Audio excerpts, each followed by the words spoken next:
por sacar un rato en las tardes después de trabajo y por acompañarnos. Hoy comenzamos un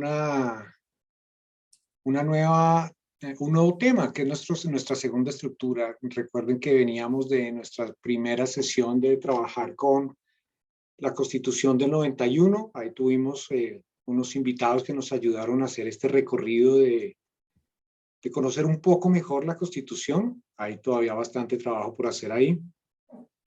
Y hoy iniciamos con el acuerdo de paz, con la segunda columna que consideramos estructural para estos primeros ejercicios pedagógicos de conocer un poquito mejor nuestro país y las herramientas que vamos a manejar en este ejercicio de ir conociendo un poco mejor lo que ya tenemos. No se trata de generar estructuras nuevas, no se trata de construir o reinventarnos un país.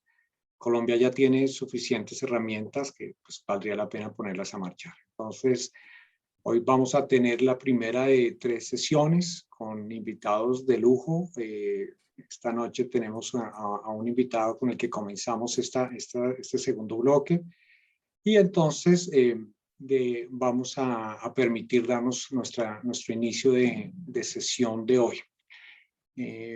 Voy a contarles un poco quién nos va a acompañar, aunque creo que ya todos lo conocen porque está en toda la invitación. Pero quienes no, pues conozcan un poco más sobre Santiago. Santiago, voy a hacer de mejor manera la presentación. Espero no ser imprudente o quedarme corto. Es una presentación amplia y bastante grata. Santiago viene de un hogar muy creativo. Él se formó como artista plástico en la Universidad Nacional de Colombia. Un tiempo después fue profesor de arte en el Gimnasio Campestre. Allá estuvo estudiando también. Y tuvo una experiencia pedagógica relevante. Ahí tocó la vida de muchos estudiantes. No me atrevo a decir que logró darle un giro a esta materia, a esta asignatura y tocar en la profundidad la vida de muchos estudiantes que seguramente sin haber pasado por las clases hubiesen terminado en otros sectores de producción.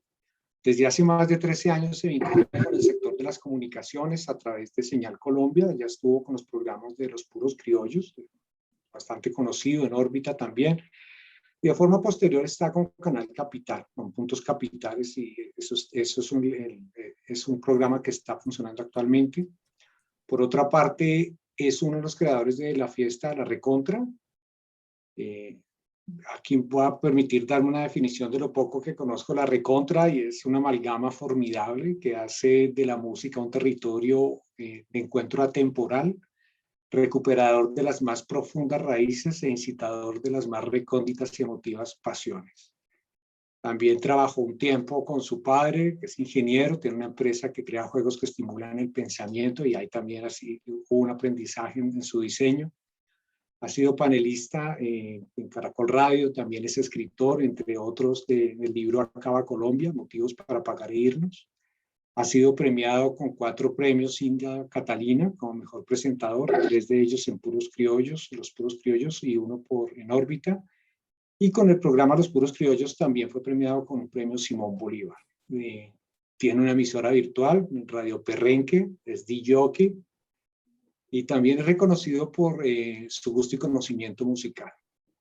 Es un hincha, confeso, total de Santa Fe. Y hoy en día a una Violeta le roba el sueño.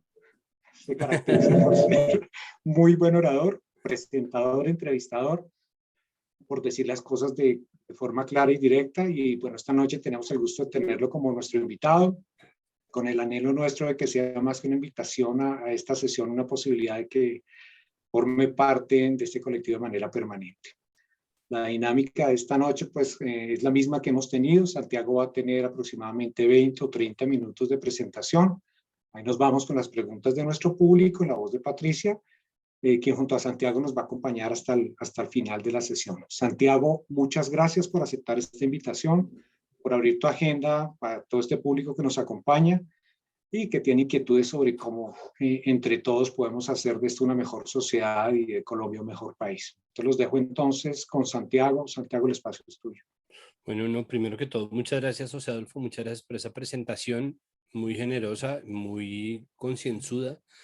Eh, sí, creo que afortunadamente em, he tenido el privilegio enorme de venir de un contexto ligado sobre todo a lo creativo y eso un poco me ha permitido jugar con varios puntos de miradas y varios lugares de enunciación que me ayudan a construir el que yo traigo hoy. Y yo tengo que advertirles y pedirles disculpas porque vengo a hacer autobombo, simplemente porque para mí también estas conversaciones sobre el proceso de paz y las conversaciones sobre la Constitución de 1991 se han vuelto materia frecuente. Lo digo porque estamos preparando para Canal Capital unos especiales acerca de los 30 años de la Constitución que me han permitido estar en contacto, ¿no? Constantemente en roce y hablando, enriqueciendo lo poco que entiendo de derecho y de la historia de este país con el punto de vista de gente muy valiosa, y un poco de eso también ha enriquecido esta conversación que veníamos preparando desde hacía semanas. Y vengo a hacerme autobombo también con mi libro porque finalmente mi lugar de enunciación está casi completo en este libro que se llama Acaba Colombia, simplemente porque esa es mi posición anarcopesimista y sumamente nihilista acerca de nuestras posibilidades como país. Mm, y creo que ahí parte mucho de los dilemas que tengo que enfrentar a la hora de hablar o de hacer opiniones o de hacer algún tipo de apreciación acerca del estado de nuestra democracia. Y ahí es donde yo creo que la paz empieza por ser fundamental, ¿no? Lo digo porque, a ver, yo voy a tratar de explicarme. Yo soy de convicción anarquista. Lo que pasa es que ser anarquista es muy difícil. Antonio Caballero, esta frase la he repetido hasta la náusea, pero me parece que es verdad cada vez que la digo. Uno no es anarquista, sino uno aspira a ser anarquista, lo cual creo que es perfectamente cierto porque pues ser anarquista es como si yo digo soy artista, ¿no? Y no hago nada, pero soy, ¿no? Entonces, ser anarquista y no hacer nada en absoluto es una tontería, pero al mismo tiempo es lo que pasa ahorita con en general quienes tenemos una convicción vinculada a esa utopía. Lo que quiere decir que cuando uno se la juega por ser de convicción anarquista, pero vivir en el sistema en el que vive y tratar de generar un impacto positivo en ese sistema, tan positivo como sea posible, pues tiene que también tomar una decisión. Y mi decisión ha sido siempre en pro del colectivismo. Es decir, creo que las instituciones que hay y el Estado que existe, lejos de empezar el debate sobre si desmantelarlo o no, sobre el cambio de sistema en el que nos podemos tardar cientos de años, debe ser reformado y debe ser impactado positivamente a través de una mirada cooperativa y colectivista a ultranza, porque no creo que tengamos una salida distinta a la de la solidaridad. Eh, Pensando sobre el país, creé un libro en donde yo propongo que acabemos a Colombia de manera no violenta, sin derramar una gota de sangre, pero sin ahorrarnos una gota de sudor. Y expreso 6 razones por las cuales yo creo que eso debe ser así. Y la primera tiene que ver directamente con la Constitución y con los acuerdos de paz de 2016, con mucha tristeza, y con la ley de víctimas que cumple 10 años, y con la ley de restitución de tierras, y con un montón de leyes y de estatutos que nosotros tenemos, y que configuran lo que cuando se habla negativamente de ellos se entiende como santanderismo, y es que somos un país acostumbrado a escribir ley tras ley, tras ley, tras ley, y somos un país de papel que se ha construido con o sobre un discurso precioso que tiene una constitución efectivamente ejemplar, y que estamos tan claros en lo deontológico, es decir, en el deber ser de las cosas, que somos capaces de construir ese consenso improbable de 150 días que dio el vida a nuestra constitución, y luego este trabajo titánico de 4 años, más de 4 años, que dio vida a los acuerdos de paz y luego a la renegociación de los acuerdos de paz y a la firma de los acuerdos del Teatro Colón.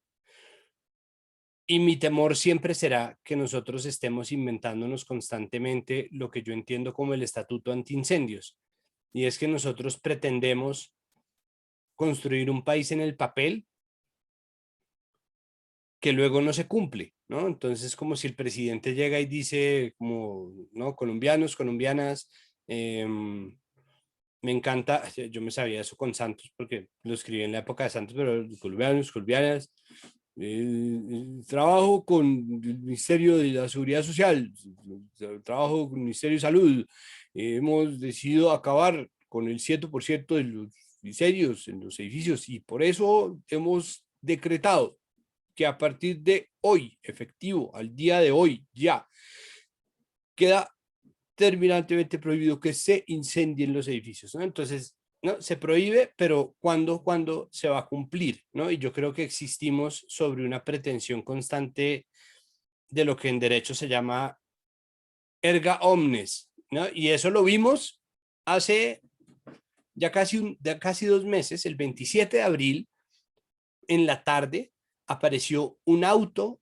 de una jueza del Tribunal Administrativo de Cundinamarca que ordenaba, porque es una jueza constitucional como todos los jueces de este país, ordenaba que se aplazara la movilización programada para el 28 de abril. Como si un juez tuviera superpoderes, ¿no? Como si un juez pudiera simplemente por ser juez, ¿no? Tirar el rayo desmovilizador y ¿no? Aplazar la protesta, lo cual obviamente terminó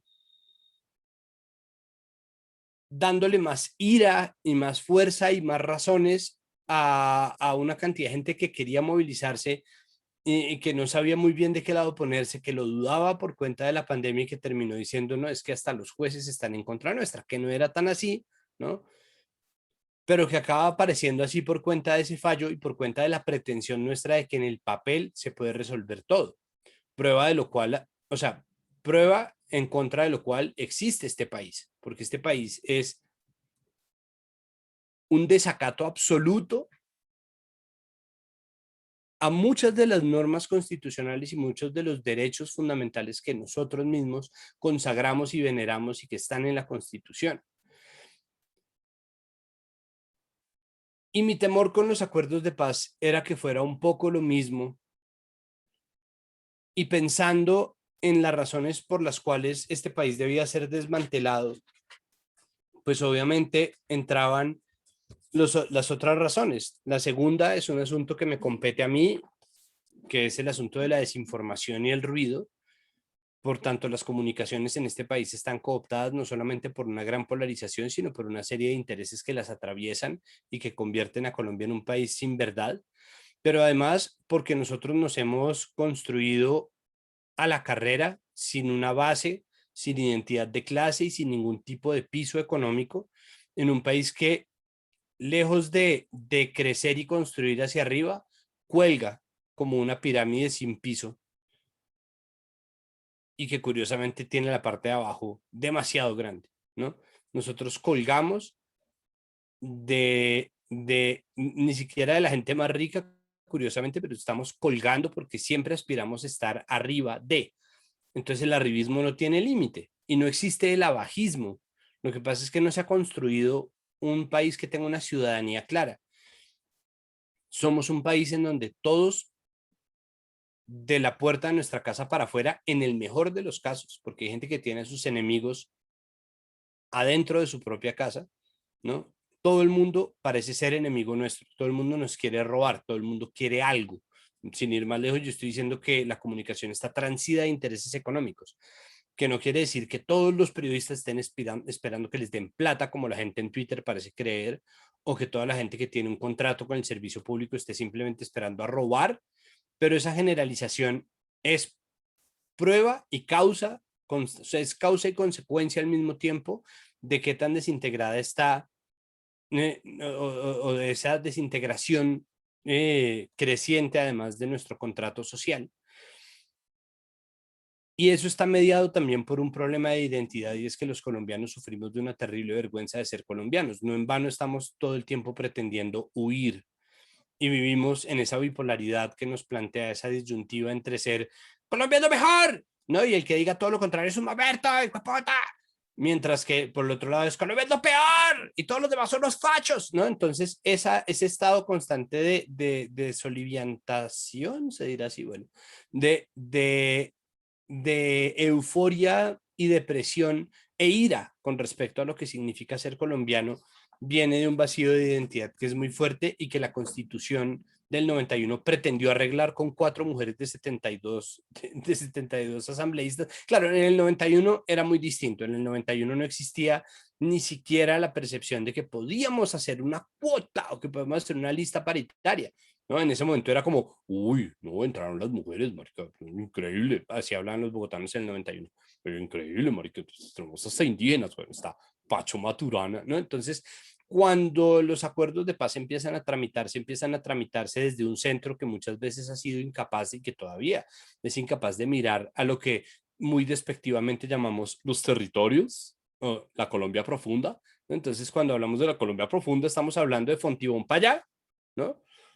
De Monserrate para allá, de ¿para dónde más? De Usme para allá, ¿no? De Chía para allá, ¿no? La Colombia profunda, estuve en Ubaté, entonces la Colombia profunda, no, mentira, donde ya no haya una venta de lácteos, ya, entonces ya eso es la Colombia profunda. Entonces uno pasa de Cucunúa a Ubaté, los pueblos franceses, Nubatés, Esquilé. Entonces uno pasa de allá y ya empieza a hacer, no, es que estoy contactándome con el pueblo, el ruro, hola mi viejo hermoso, ¿cómo estás? ¿Qué es esto? Una vaca, increíble. ¿No? Entonces esa vida que nosotros no vemos, pretendemos imponerla, ¿no? Ni siquiera escucharla, porque el centralismo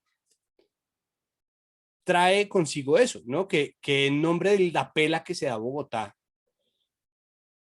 para sostener la burocracia de un Estado fallido, ¿no?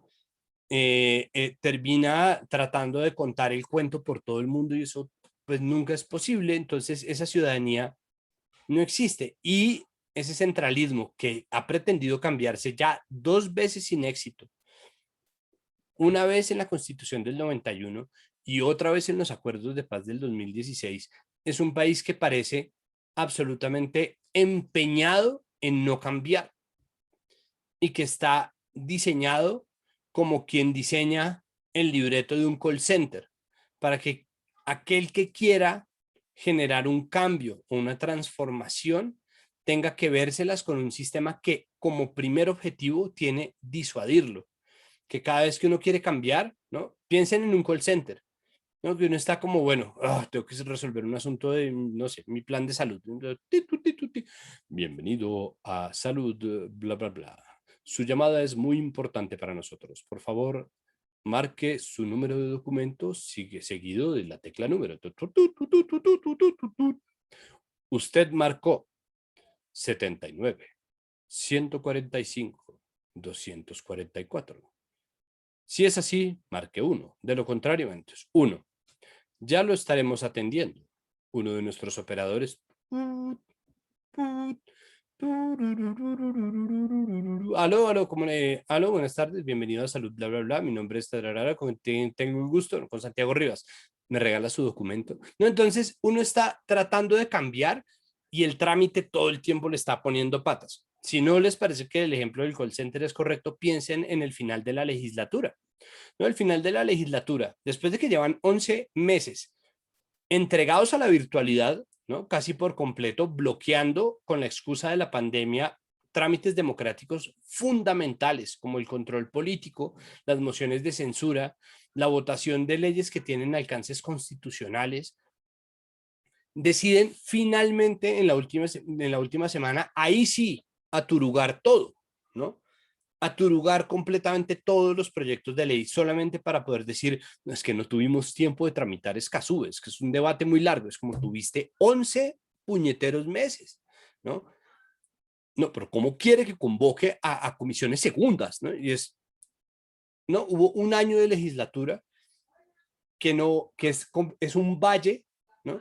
en comparación con las últimas 2 semanas en donde empiezan a pasar y a pasar y a pasar, y en medio del furor de algunos proyectos y de la indignación y de la ira, de los que pasan, de los que no pasan, nos meten unos golazos gigantescos, todo en el trámite, ¿no? Todo en el trámite, todo en el trámite. Para el momento en que nosotros por fin hablamos con un operador, hemos dado 3 veces nuestro número de documento. Aquí es exactamente lo mismo, nos empeñamos la sangre y el tiempo, todo en nombre de un proyecto de ley o de unos proyectos de ley que muchas veces no se tramitan simplemente porque no le dieron espacio en la sesión, ¿no? Entonces Colombia termina hundida por trámite porque Colombia, así como crea frenos y contrapesos divinos en su constitución, así como crea procesos económicos, PEDET y sistemas de sustitución de cultivos en los acuerdos de paz, crea también la manera en que eso no va a funcionar.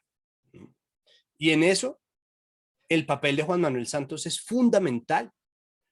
Juan Manuel Santos es el primer obstáculo que tienen los acuerdos de paz de La Habana y los acuerdos de paz del Teatro Colón, por varias razones. La primera razón es que el man no se le ocurrió tocar las fuerzas militares. Yo no sé si es miedo de que lo derroquen porque se trata de una fuerza tan poderosa y tan bien financiada con el PIB de este país. Yo no sé si es porque tradicionalmente hemos apuntalado la narrativa del enemigo interno en la confianza en nuestras fuerzas militares. Hagan lo que hagan, se metan con quien se metan, maten a quien maten y desaparezcan a quien desaparezcan. Yo no sé si es precisamente por esa capacidad de matar, desaparecer y aliarse con paramilitares lo que los vuelve tan peligrosos que no los quieren tocar, pero no tocó a los militares. Y eso es un problema, porque cuando uno termina una guerra, los ejércitos tienen que cambiar. Y eso se ha visto muchas veces, ¿no? En Estados Unidos hay muchos escuadrones y batallones que se dedican a la ingeniería, a la construcción de infraestructura y a hacer otras cosas, porque finalmente el Estado es un aparato que debería estar volcado al servicio público. Y en nombre del servicio, pensarse de manera solidaria. Y eso no necesariamente quiere decir acabar el ejército. Yo, que soy un anarconihilista, mamerto, pesimista, bien pensante, insufrible, pienso que sí, que pueden acabar el ejército, me vale de verdad 3 tiras de 3 tiras, pero puede que en este momento no sea la salida a tomar, no importa. Es decir, es que el país no tiene que funcionar como lo diga yo, pero las instituciones sí deben ser reformadas para que hagan el mayor bien posible y a los militares no los tocaron. En nombre de los rabos de paja que ya estaban, arriesgándose a crear los rabos de paja nuevos que han llegado con el tiempo. Los que han bombardeado sobre campos donde hay menores de edad, los que han atravesado fronteras que no tenían por qué atravesar, los que han encubierto o callado frente a la violación de niñas, los que han instituido un racismo estructural que la Constitución no logró tramitar y que en los acuerdos de paz termina por diluirse simplemente en el trámite de la implementación. Y Juan Manuel Santos es responsable también por haber nombrado fiscal a Néstor Humberto Martínez, que fue quien después se confabulara con sus mismos rivales un gobierno después en nombre solamente de la clase política tradicional de este país para bombardear la paz y para instituir discursos que lo que hicieron fue deteriorar el trámite de unos acuerdos que ya eran bastante frágiles y para inyectar desconfianza en una entidad fundamental para el proceso como lo era la JEP desde el día cero. Y eso es culpa de Santos. Y es culpa de Santos haber querido tramitar en nombre de su vanidad y de la poca aprobación de su gobierno un plebiscito que no tenía que hacer para aprobar unos acuerdos de paz que simplemente estaban cumpliendo con un derecho constitucional, porque la paz es un derecho fundamental en Colombia. Y una y muchas de nuestras leyes lo dicen y lo tienen como soporte y estandarte, porque la paz es un derecho de obligatorio cumplimiento. Entonces, ¿para qué tenía que hacer un plebiscito? Entonces, en este país nosotros diseñamos cada estructura para que no se cumpla. ¿Cómo se solucionan los paros? Bueno, antes del gobierno Duque, ¿cómo se solucionaba un paro? Negociando. Negociando para no cumplir. ¿Cómo se solucionó el paro agrario de 2014? Sentándose a la mesa, hablando y firmando un poco de idioteces que luego no le cumplieron a nadie. Sí, 3 subsidios. Salen los subsidios y ¿qué es todo lo otro? No, queremos esto, listo. Queremos esto otro, no, le doy tanto, listo. firmado, listo, firmado, firmado, firmado. ¿Qué de eso se ha cumplido? Pregúntenle a Pachón, pregúntenle a las dignidades agrarias a ver qué se ha cumplido. Nada, es más, estamos más lejos aún de eso porque tenemos un país completamente volcado a la agroindustria, porque más o menos en la semana que se aprueban las ZRCs, que existen desde los 90, se aprueba también la ley de Sidres, ¿no? Porque nosotros somos incapaces de tomar acciones verdaderas. Y por eso Colombia, y esa es mi sexta razón, es el país del miedo. Es un país en donde todo es miedo.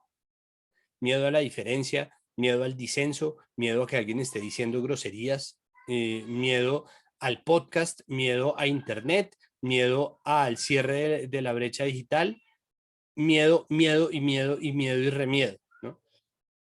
Y eso es lo que para mí configura el imposible de país que es Colombia, ¿no? Es que no es ya ni siquiera un estado fallido, sino que es un estado, como bien lo dice The Guardian en estas semanas, si no es esta, fue la semana pasada, es un estado que está colapsando. Y justo ahora es más pertinente que nunca, curiosamente, hablar de lo deontológico, porque finalmente sí es importante que tengamos una constitución como la tenemos, sí es importante que tengamos unos acuerdos de paz como los que se hicieron, porque necesitamos al menos un faro, necesitamos al menos una luz guía que nos permita decir, bueno, pucha, ¿no? Vámonos por acá, o vámonos hacia allá, o vámonos hacia allá. Y eso termina convirtiéndose en nuestra carga eterna, ¿no? Que no podemos salir, ¿no? Que no hemos logrado que las leyes nos den la libertad. Y en esa seguimos, ¿no? Y al mismo tiempo nos hemos encargado de anular la narrativa del otro. Y eso es el otro gran problema o el gigantesco reto que suponían los acuerdos de paz.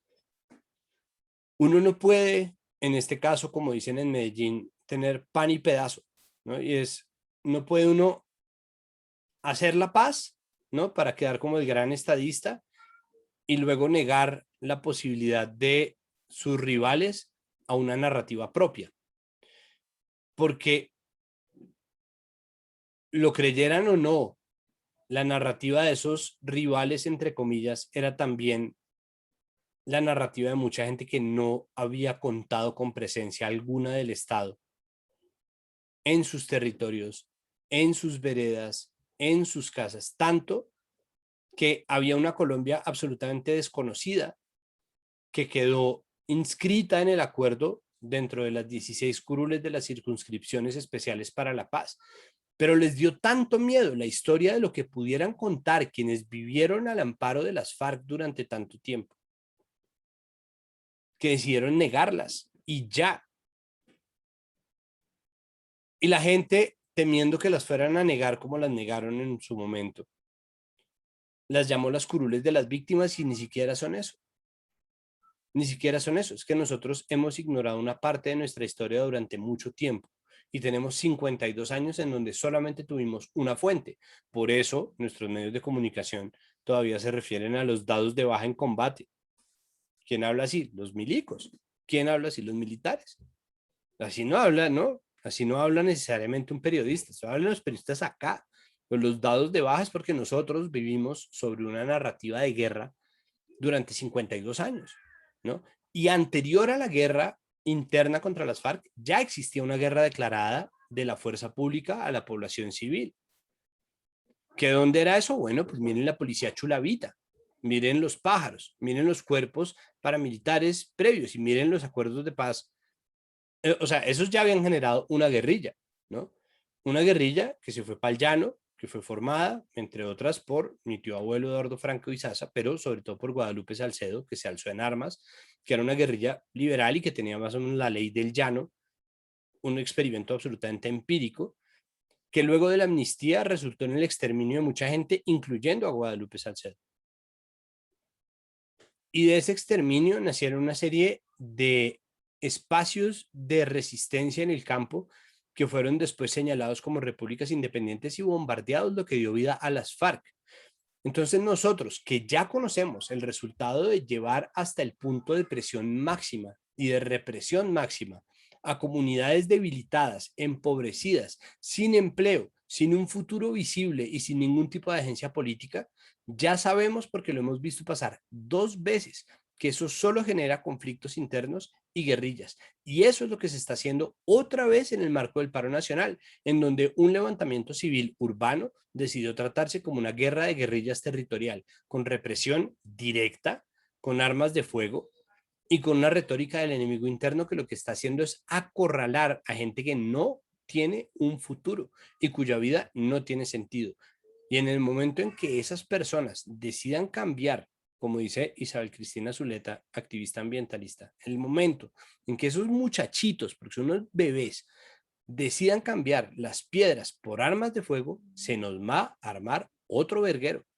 Y eso es lo que está pasando en este país. Y el Estado está colapsando en nombre de una minoría ínfima de gente que lo único que quiere es el poder. El poder, como decía Chandía, ¿para qué? Pues en este caso, para mantenerse en el poder. El poder para dar contratos, pero sobre todo el poder para evitar el juicio que viene cuando se acaba el poder. Porque en nombre del poder se han cometido abusos muy grandes en Colombia. Se ha asesinado a mucha gente, se ha desaparecido a mucha gente, se ha herido a mucha gente y se ha cometido una violencia estructural contra etnias completas, contra pueblos indígenas, contra los pobres, ¿no? En nombre de las 5 vaquitas que tenemos para meter, porque ni siquiera tenemos una densidad ganadera gigantesca que uno diga, oiga, sí, ¿qué futuro hay, ¿no?, en el mercado cárnico? Ni siquiera por ese lado es, ¿no? Entonces, este país que no ha logrado ni siquiera configurar una economía liberal normal, sino que se tuerce en nombre del feudalismo cada vez que tiene la oportunidad, sigue cultivando el miedo, para ir ya para terminar, para atrás, ¿no? Sigue cultivando el miedo como un recurso que evita el cambio, que nos llena de vergüenza y nos hace querer huir de Colombia y de la idea de ser colombianos, todos menos Piero y Miguel Bosé, que en esa vergüenza nos debilita y nos divide y nos separa y nos convierte en enemigos los unos de los otros, en donde cada uno ve en el otro un rival y por lo tanto cada noticia sobre el otro puede ser una opinión, como pasa con la polarización, y que termina virtiéndose en una serie de acuerdos en el papel que terminan no cumpliéndose, ¿no? Entonces sirve para arriba y sirve para abajo. Y ese me parece que ese sería mi posición y mi lugar de enunciación con respecto a lo que está pasando en este momento en este país. Santiago, muchas gracias por esa exposición súper clara y amplia y tu punto de vista sobre lo que sucede en el país. Aquí llegaron unas preguntas, hay 2 que coinciden en lo mismo y quisiera empezar con esa, y es básicamente, ¿cuán responsables crees tú que han sido los medios de comunicación con los problemas de implementación del acuerdo de paz?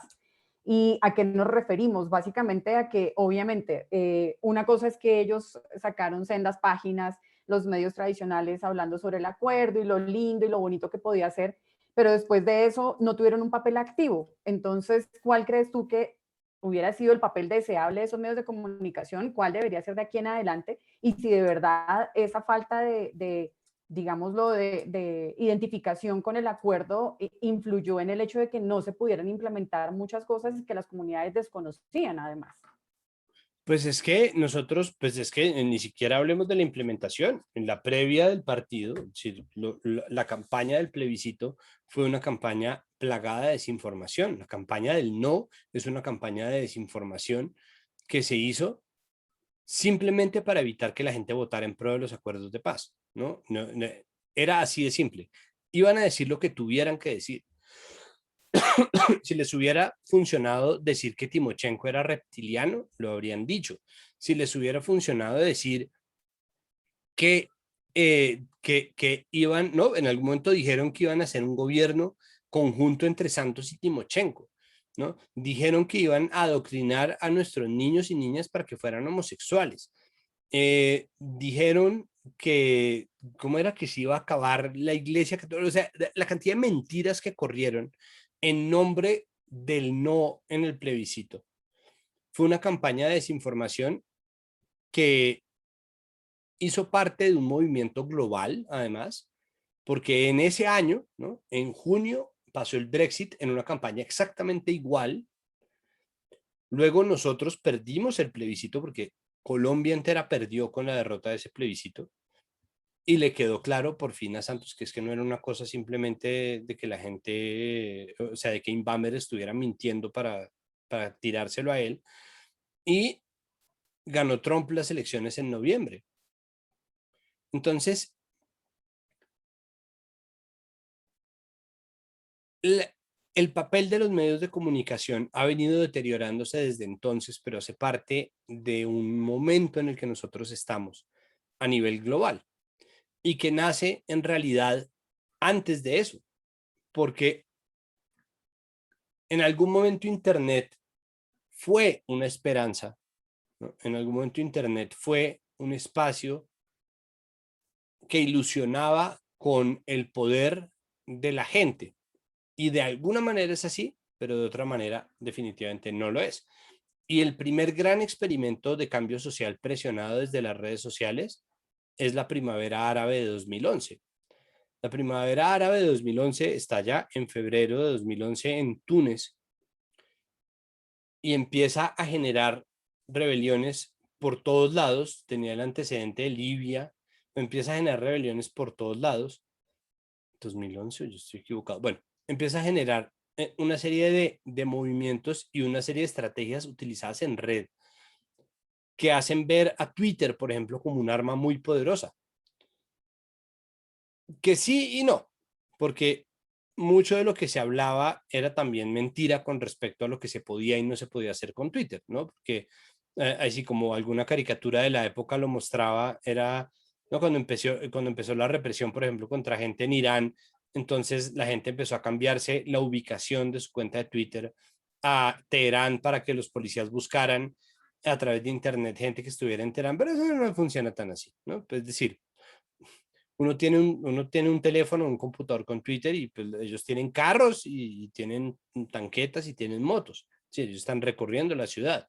A ellos no les importa si uno, ¿no? O Brian Scott en Delaware está cambiándose la ubicación y como, ¿no? ¿No? Y están dándole durísimo a su gente y uno mientras tanto, pero yo cambié mi estado de Twitter. Entonces, igual existía esa ilusión y en nombre de esa ilusión se hizo un primer conato de unión global para ayudar a un país completo a la revolución de un país y de varios países después mmm, que, que, que dieron con lo que era un estallido largamente esperado, porque se trata de regímenes autocráticos demasiado reprimidos por la religión, en donde existe un contacto con ideas liberales, progresistas, con filosofías de cualquier tipo, y pues bueno, ajá.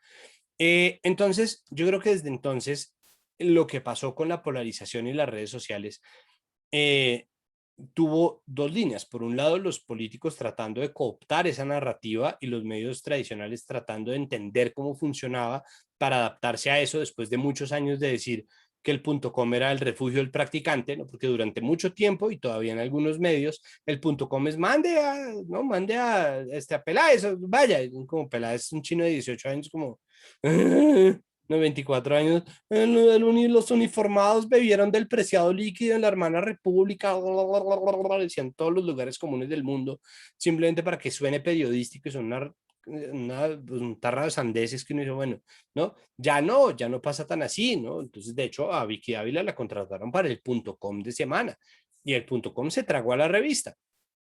Y ahora la revista está redactada como el .com, no importa, ¿no? El caso es que es decir, el caso es que ya son uno, ya no existe esa división. Entonces, eso hace parte de esa transición. Y eso también hace parte de ver cómo los políticos, ¿no? Si ustedes ven, por ejemplo, Roy Barreras ahora es youtuber, ¿no? Entonces, eh, ahora todos los concejales y congresistas ponen videos como logramos hacer pasar la ley del jean entubado para que todos los colombianos tengamos acceso a los pantalones skinny, ¿no? Entonces, es eso todo el tiempo, el numeral, acuerdo por el entube, ¿no? Numeral, entonces, juntos podemos, partido, bla, bla, bla, liberal, que son los que pasan esas bodas. Entonces, entonces todos los políticos ahora son comunicadores, ¿no? Y por otro lado, pues existía la presión constante sobre las plataformas que dijeron, acabamos de inventar el futuro, ¿no? Como yo creo que en 2004, cuando Mark Zuckerberg primero hizo eso, o tal vez en 2006, cuando se empezó a crecer al interior de las universidades, este man dijo, sin ningún tipo de emoción visible, como es él, ¿no? Como creo que he inventado el futuro, ¿no? Entonces, esa noción de encontrarle el tiro a algo que ya existía de antes, como MySpace, Hi5, Friendster, ICQ, Messenger, todas las comunidades en las que nosotros estábamos, lograron encontrar un mecanismo que iba a empezar eso, primavera árabe, gracias a José Adolfo, 2010 a 2012, ahí está. Esa permeabilidad había conseguido por fin una fórmula que se podía perpetuar, ¿no? Porque Friendster no duró un carajo, MySpace duró lo que duró la gente en cansarse de poner papel tapiz cada 2 meses en su espacio, ¿no? En cambio, Facebook era feo y eso es buenísimo porque es muy rápido y muy fácil. Y Twitter era hediondo, es hediondo. Entonces, y además está lleno de gente inmunda como yo. Pero el caso es que meten una serie de rudimentos que lo que hacen es aminorar el costo de la transacción para el usuario y permitir que prevalezca igual la voz, pero ¿cómo hacen ahora para volverlo sostenible? Porque pues nadie quiere inventarse el algoritmo del futuro, ¿no? Inventarse el ágora moderna o posmoderna y no cobrar un peso por esa vaina, ¿no? O pretender que simplemente está sostenido, ¿no? Y ahí empieza el juego con las ecuaciones y los algoritmos que nos monitorean. Entonces, por un lado, están tratando de cooptar narrativas políticas y medios de comunicación tradicionales, comunicación hegemónica, verificación de noticias, versus juegos, como pasaba con la Actualidad Panamericana en 2012, ¿no? Que empezó poniendo noticias falsas que se convirtieron en un juego porque no eran las fake news de 2016, sino eran noticias falsas como el criadero de enanos de Tolima, que es la noticia más incorrecta del mundo, pero que era así, ¿no? En 2012, o sea, cómo hemos avanzado, que en 9 años ya eso es absolutamente inaceptable, pero eso fue la primera noticia que ellos sacaron. Y esa noticia, miren, les presento a Marco, y esa noticia empieza un juego en el que constantemente están la gente, ¿ya cayó? ¿Sí vio quién cayó? ¿No? Entonces montaron el cuento de que Rodolfo Ginás no había entendido el sistema de Transmilenio de Petro y salió Pacho Santos, ¿sí ven? Falta gerencia y todos, cayó, ¿no? Entonces, en una época las noticias falsas eran eso, ¿no? Y es más, uno todavía habla de las noticias falsas y la gente es, ¿en cuál has caído? Es como, no, eso ya va en otra etapa, ¿no? Entonces, estábamos en ese lado y por el otro lado estaban tratando de potenciar el algoritmo para que la publicidad diera más plata. ¿Qué consiguieron? Pues que efectivamente en televisión baja la incidencia de publicidad y en redes se sube estrepitosamente, vertiginosamente, geométricamente, hasta unos niveles de influencia locos, ¿no? Entonces, esos niveles de influencia de la publicidad en Internet son los que terminan configurando el soporte económico de ese futuro. Y es ahora cuando estamos enterándonos de hasta qué punto nosotros somos el producto de la conversación en redes sociales. Ellos están traficando con nuestra atención y por eso nos ponen cosas que nosotros creemos. Y por eso nuestro amigo que era escéptico de las vacunas ahorita es terraplanista, ¿no? ¿No? Por eso es que nuestro amigo que decía, yo sería político, ahora es un uribista pura sangre que tiene un sombrero volteado blindado y 2 fierros, ¿no? Entonces, esa extremización, ese fundamentalismo constante de las ideas viene precisamente de la creación de burbujas de rebote y nosotros no nos dimos cuenta hasta hace muy poco tiempo.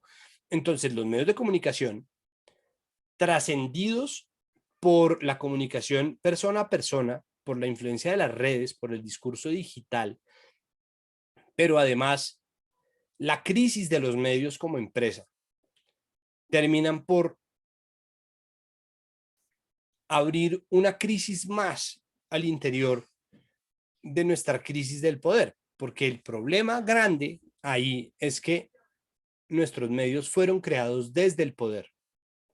Nuestros medios de comunicación nacieron de la mano de partidos políticos y de familias de políticos. Y eso pasó de las manos de los políticos a las manos de las grandes maquinarias editoriales, como pasó con el tiempo que pasó a Planeta, y después a la mano de los grandes grupos económicos. Es decir, los medios de comunicación lastimosamente nunca han estado en manos de la gente, como tampoco los medios de producción, compañero. Pero entonces, esos medios de comunicación que no estaban en manos de la gente se convirtieron desde el minuto cero en una voz del poder, ¿no?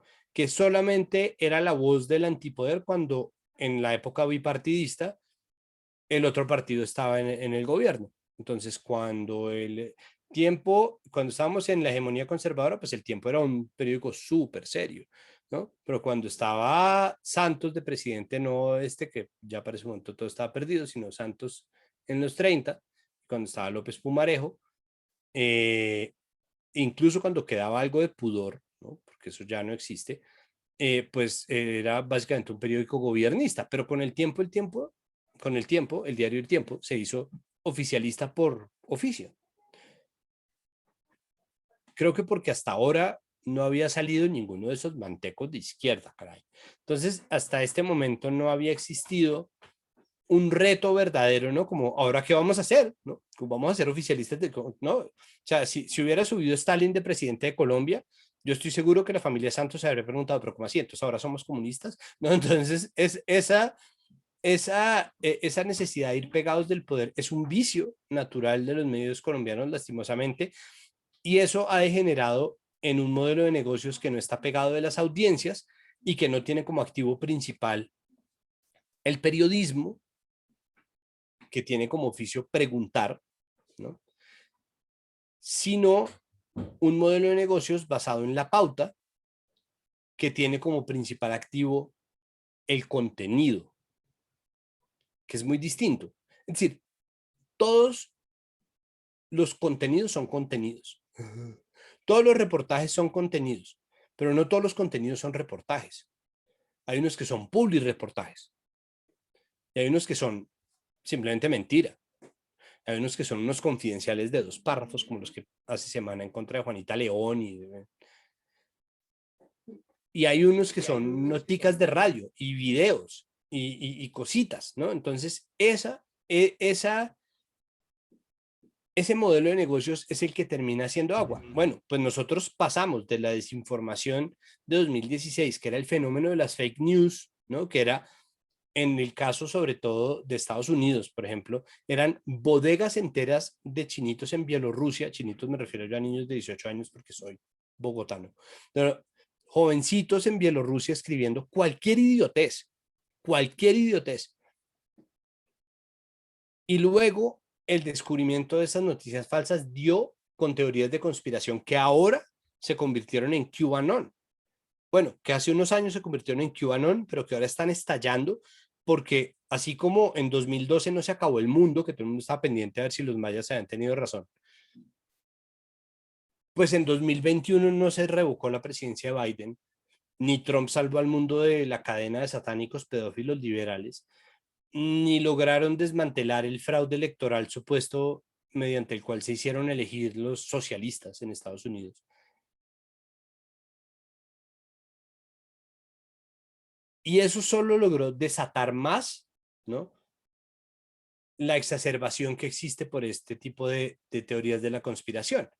Entonces lo que crearon es un monstruo emocional que lo que termina demostrándonos es que la política, y ahí viene el asunto con los acuerdos de paz, su implementación, lo que pensamos de las FARC y la manera en que nuestros miedos se vieron enfrentados a los miedos de los medios, lindo trabalenguas, cuando el país tenía o se vio frente al reto de acoger la historia del otro, la historia de quien hasta ahora había sido nuestro enemigo enconado y que de repente era un señor gordo en Guayavera llamado Rodrigo Londoño y de pronto era una señora llamada Sandra y una señora llamada Victoria Sandino y un señor que era este señor Lozada Calvo, que uno dice, estos manes, ¿qué? ¿No? Entonces, en el momento en que se acaba el coco, todo el mundo queda huérfano de ese coco, ¿no? No, normalmente los finales de las películas de terror son un hueso, porque uno lleva en el pico del cortisol y la adrenalina, pegado de su silla, ¡no! ¡Cuidado! ¡Hay atrás! Y de repente, entonces finalmente descubren cuál es el monstruo, cuál es el punto débil, le clavan esa vaina, se muere, se acaba de pronto, amanece, ¿no? De pronto están todos y salen del búnker, ¿no?, donde habían estado siendo perseguidos por este horror, y salen y empiezan como, ¿quieres salir conmigo? Ese tipo de estupideces gringas. Y ahí la película se vuelve un bodrio y por eso es que dura 5 minutos y se acaba y ya, ¿no? Entonces, cuando no tuvimos el coco de las FARC, ¿a quién le iba a echar la culpa al ministro de Defensa por cada cosa que hiciera alguien de izquierda, ¿no? ¿A quién le iba a echar la culpa al Estado por cada falso positivo judicial que quisiera montar? ¿A quién le iban a echar cada muerto de este país? ¿No? En el momento en que se desmantelan las FARC y la narrativa de las FARC, también hay una parte de los medios de comunicación que queda huérfana porque se quedan viendo un chispero y pensando, ¿cómo así? ¿No? Entonces, ahora, ¿cómo vamos a contar el país? ¿No? El país que contamos. Entonces, curiosamente, en los medios de comunicación, sin querer, porque los medios de comunicación oficialistas eran pro acuerdo de paz durante el gobierno Santos, y luego cuando subió Duque fueron en contra de los acuerdos de paz. Pero, porque ese es el oficialismo, ¿no? Somos como... Entonces, ese veletismo, ese oficialismo ultranza de muchos medios de comunicación se radicaliza con el poder. Y en momentos en los cuales los pecados de omisión permiten que un país quede tan cooptado por métodos fascistas, como en este momento Colombia, les guste o no la palabra fascista, es lo de menos. Simplemente es como si hay un policía disparándole a alguien, eso es fascismo. Y si hay una narrativa que sostenga que los del ESMAD le disparen a la jeta a la gente, sus balas de goma que les quitan ojos o sus granadas de gas, esa retórica es fascista, ¿no? Esa retórica se pega de las vías de hecho para lograr un resultado que realmente no es un resultado en absoluto, sino que es simplemente el silenciamiento del disenso. Fascismo. Entonces, un oficialismo tan insostenible, ¿no? Tan indefendible, cuando se lo ve sostenido y defendido, configura una traición, porque finalmente la comunicación es una herramienta de todos los seres humanos y los medios de comunicación tendrían que ser, esto no pasa solo en Colombia, tendrían que ser en general órganos de reivindicación del poder civil, del poder para la gente. La gente debería encontrar su centro de poder en los medios de comunicación, en la capacidad de decirle la verdad al poder.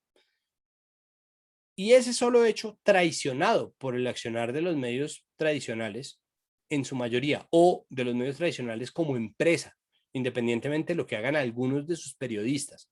No, porque es que Caracol uno lo ve y uno dice, estos oficialistas hartos, a mí me hartan, pero Juan Roberto Vargas ha tenido unas muy buenas entrevistas, Calderón trabaja ahí, Juan David Laverde está trabajando ahí, María Alejandra Villamizar trabaja ahí, entonces no es un asunto necesariamente de los periodistas, el problema es que se le transfiere a los periodistas. Entonces ahora, así como la gente toda piensa que los políticos son los corruptos, entonces uno habla de los periodistas y la gente, ay, sí, sí, sí, puta, estos mermelados, lambones, lamecuros, putas, ¿no? Entonces eso, sobre todo los periodistas, ¿no? Pensando que entonces el periodista debería ser un fraile franciscano que debería trabajar gratis porque si recibe un contrato, entonces es de alguien, pensando que el periodista de plano miente. Eso es culpa precisamente de los medios, que en nombre de su modelo de negocio traicionan también a su activo principal, que es el periodismo, que es el oficio de hacer preguntas y de extender la pregunta al cuestionamiento, al autocuestionamiento,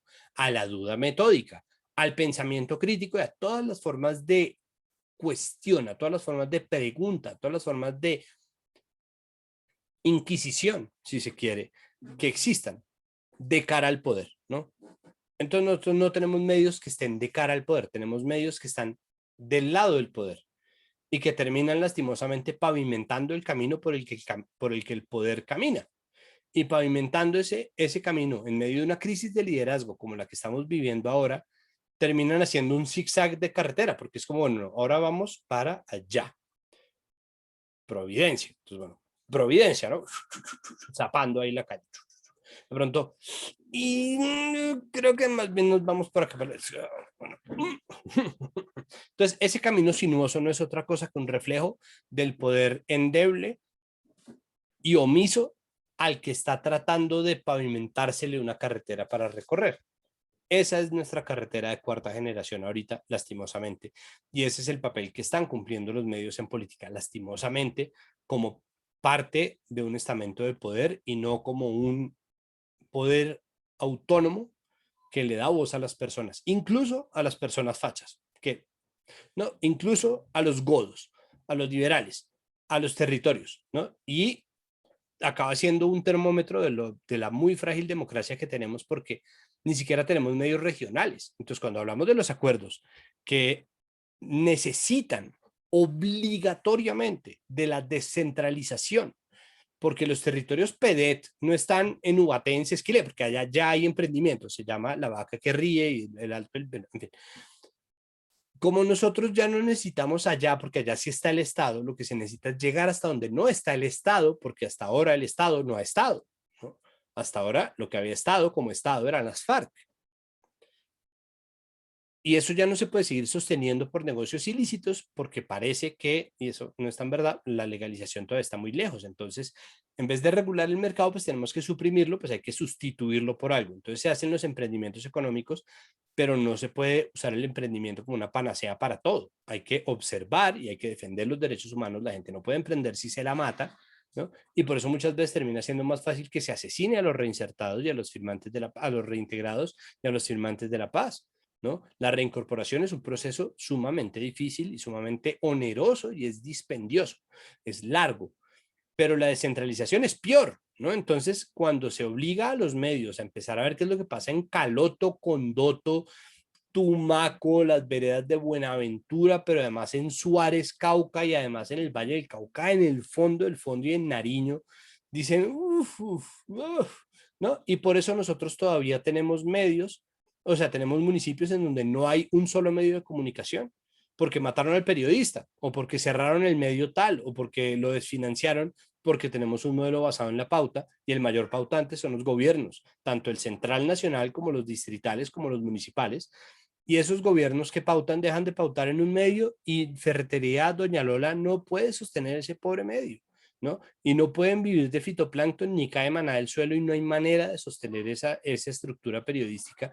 Y tenemos entonces gente en Saravena, Arauca, condenada a leer en El Tiempo noticias sobre Transmilenio, pero ninguna noticia sobre Saravena, Arauca, ¿no? Y ese es el país que nosotros tenemos, porque esa historia del país no se está contando y la voz de los territorios no existe, o existe, pero está cooptada o está limitada. Entonces, si hay una emisora en Saravena, Arauca, yo no lo sé. Entonces, yo puedo estar utilizando un ejemplo incorrecto, que al mismo tiempo es mi ejemplo correcto, porque deberíamos estarlos viendo. Y eso también estaba en el acuerdo de paz, ¿no? Las emisoras comunitarias y los medios comunitarios estaban puestos como vasos comunicantes y vasos capilares fundamentales, pilares de la implementación del acuerdo. Eso no está pasando.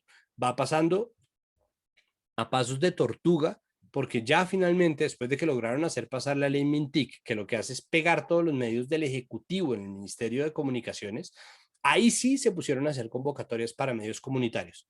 Entonces, así de mal, así es como vamos. Muy, muy interesante, Santiago, y creo que respondiste no una, sino como tres preguntas que teníamos de nuestro grupo. Esa es la Hay ventaja. una que, sí, estuvo muy buena la exposición. Hay una cosa que nos parece fundamental, que tu punto de vista sobre esto, ya hablaste algo sobre eso, y es, obviamente, los acuerdos de paz tenían cierto blindaje, pero Santos cometió errores, como lo dijiste en tu exposición inicial, no haber incluido a los militares, por ejemplo, eso fue una de las fisuras que dejó Santos. Pero, ¿qué otras fisuras interpretas o tienes o detectas tú para que un grupo como el uribismo, que ahorita pues desafortunadamente tiene el poder en sus manos, lo coja y o sea, bombardee el acuerdo, lo quiera destruir de todas formas, y el papel de la oposición, que eso también es importante saber tu punto de vista sobre eso? Es decir, tenemos una oposición grande, tenemos figuras que son muy prominentes, pero tú cómo ves, o sea, qué ha pasado o qué no han hecho ellos también para impulsar esa implementación del acuerdo en diferentes partes. Entonces, la primera es, ¿tú por qué crees que todavía hay, cuáles son esas fisuras aparte del tema de los militares con Santos y el papel de la oposición, que ha sido, pues, en muchos casos un poco de bajo perfil, y eso claramente interfiere?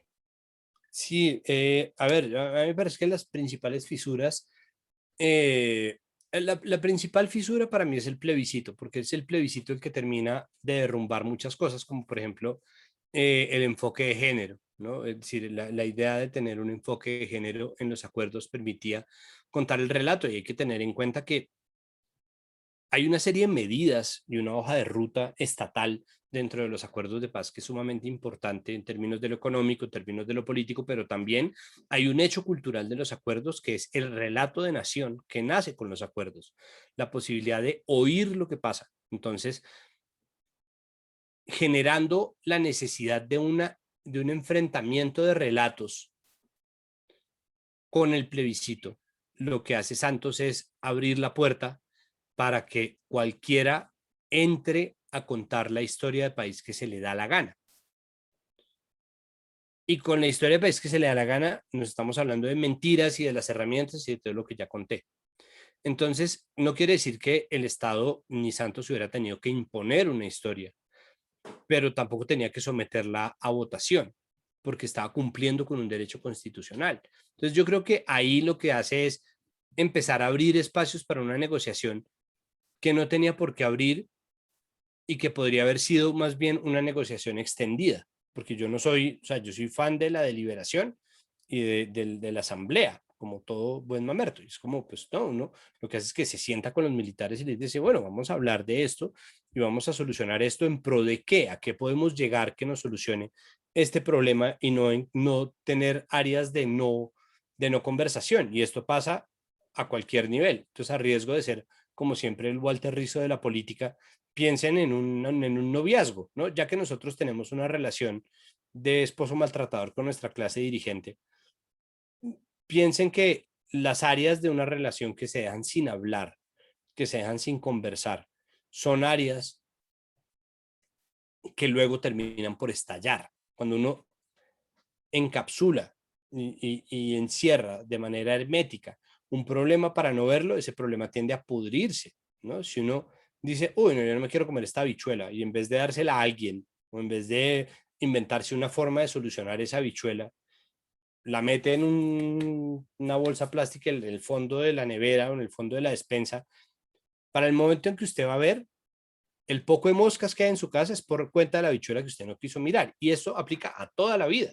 Entonces, las partes que Santos no quiso tocar, o las partes que Santos le dio la oportunidad al uribismo de suprimir, como como el enfoque de género, al menos dentro de la narrativa oficial es decir, no oficial, perdón, dentro de la narrativa pública de los acuerdos, la capacidad de sacar a los terceros involucrados, ¿no? Para salvar a los gremios en un país.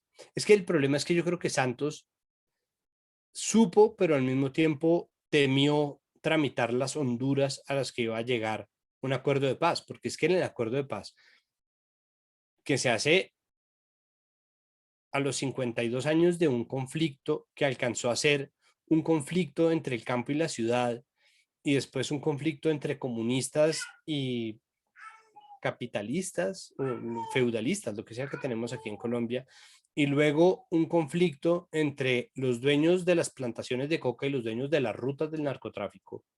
Y luego, no, entonces hay una serie de degeneraciones y de transformaciones del conflicto que hacen muy compleja la tarea de definir cuál es la cara del conflicto que se quiere asumir. Y por eso toca acotarlo a estos 6 puntos de los acuerdos que me parece que son realmente buenos. Es una labor muy interesante de acotar el trabajo, pero que conllevan un reto y es, hombre, desagradar a la gente que durante tanto tiempo estuvo con uno.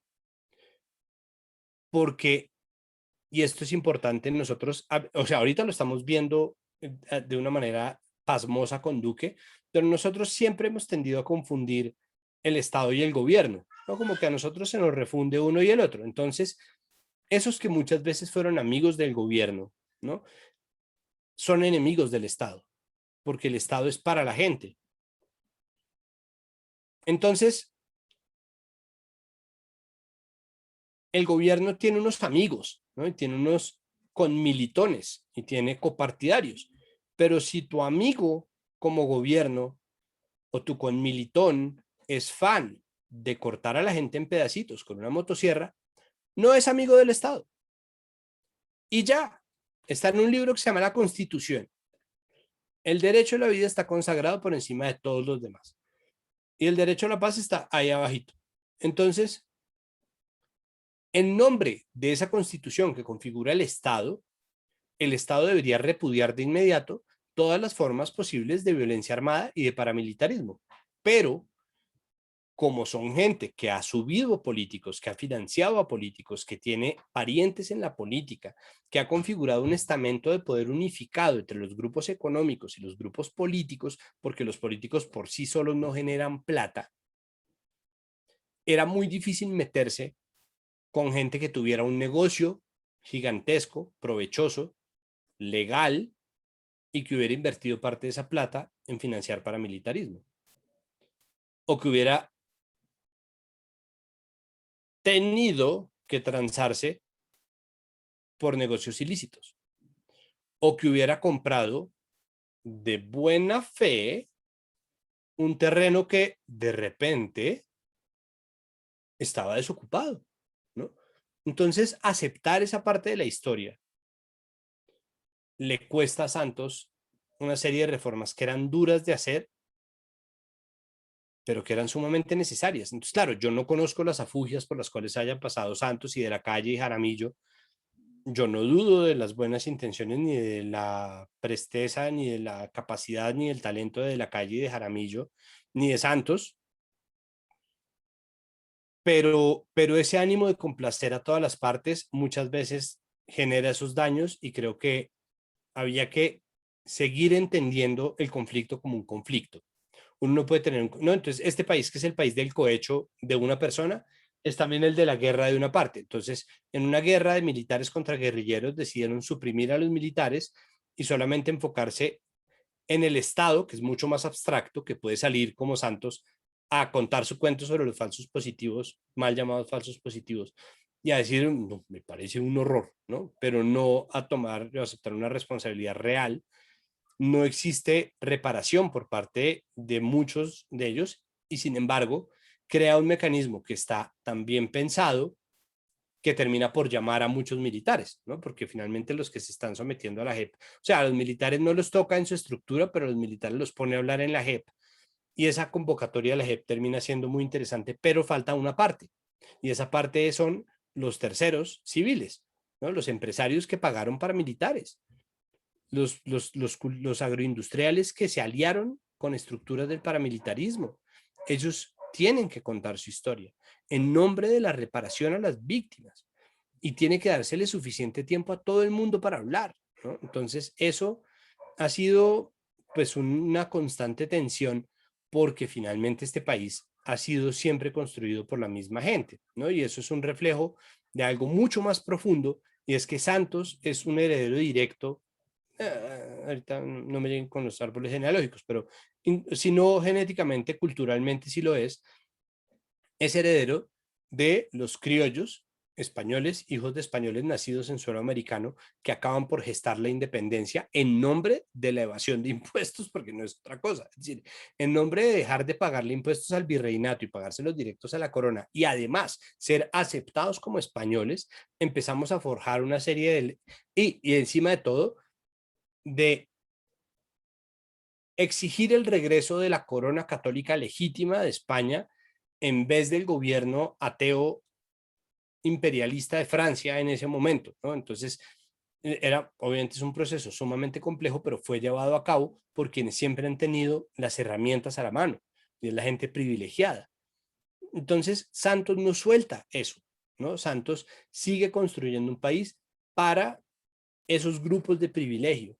Puede que lo hubiera hecho con las mejores intenciones, pero termina siendo una fisura, porque es que la guerra jodió, mató, mutiló, desapareció y enterró a los más pobres de este país. La gente que no tenía nada, y que después de no tener nada, encima le quitaron su tierra, ¿no? Que encima es a la que se fumiga con glifosato, que encima es a la que se le dispara por cultivar. Entonces, este país, en nombre de no cambiar, se ha enfocado siempre en darle durísimo a los eslabones más débiles de la cadena. Entonces los acuerdos de paz vuelven a lo mismo. Efectivamente señalan que eso es un error y lo dicen, ¿no? Ponen de manifiesto que se está combatiendo mal la guerra contra las drogas, que ya es un problema gigantesco, pero que se está haciendo mal. Entonces se está dando especialmente duro a los cultivadores, que son los más débiles de todos, y a los microtraficantes y consumidores, que son la gente más débil de toda la cadena, mientras que los narcos, los paramilitares, los guerrilleros, la gente que verifica las rutas, los pilotos, no les pasa nada porque su negocio muchas veces termina siendo también el encarecimiento del producto a través del glifosato. Porque el glifosato no solamente mata una mata de 30, el glifosato desplaza gente, el glifosato, ¿no? Entonces, esta guerra contra los pobres se hace en nombre de un privilegio que es muy difícil de soltar. Y creo que el problema de Santos termina siendo, yo creo que eso es inconsciente, pero termina siendo en nombre de la clase dirigente a la que él representa, lastimosamente. No pudo ser un traidor de clase. Y esa falla en traicionar a la clase dirigente es lo que termina generando esas fisuras. Con todo lo bueno que es el proceso de paz, es decir, con todo lo buenos que son los acuerdos y con lo mucho que me gustan y con lo mucho que me interesan y con lo mucho que yo quiero que se ratifiquen, creo que tienen unos vicios de fondo que están ligados a la historia de nuestro país, pero en ese sentido vale la pena pensar de nuevo que yo prefiero esa paz imperfecta, ¿no? a una guerra perfecta o a la solución utópica que nos va a durar 100 años en llegar, porque ¿no? Si nosotros empezamos a solucionar un problema, tenemos que solucionar el de atrás y el de atrás y el de atrás, y vamos a quedarnos con dos cosas. Uno es el machismo estructural instaurado por la Iglesia Católica en la colonización y conquista por parte del Imperio Español, y el otro, el racismo estructural impuesto como un modelo que perpetuaba desde la narrativa la economía de la esclavitud, que se ha vertido en el clasismo, la explotación laboral, la violencia de la fuerza pública. Todo eso es racismo estructural y machismo estructural. Y para solucionar esos problemas, que es en lo que está el mundo, con tropezones como Polonia y Hungría y Brasil y Colombia, pues nos podemos durar toda la vida. Entonces, en ese sentido, pues era necesario acotar y hacer los acuerdos. Solamente lo digo porque yo soy sumamente crítico del proceso como se ha llevado a cabo hasta ahora, pero soy partidario de los procesos de paz. Me parece que es importante que estos acuerdos prevalezcan y que se hagan efectivos cuanto antes.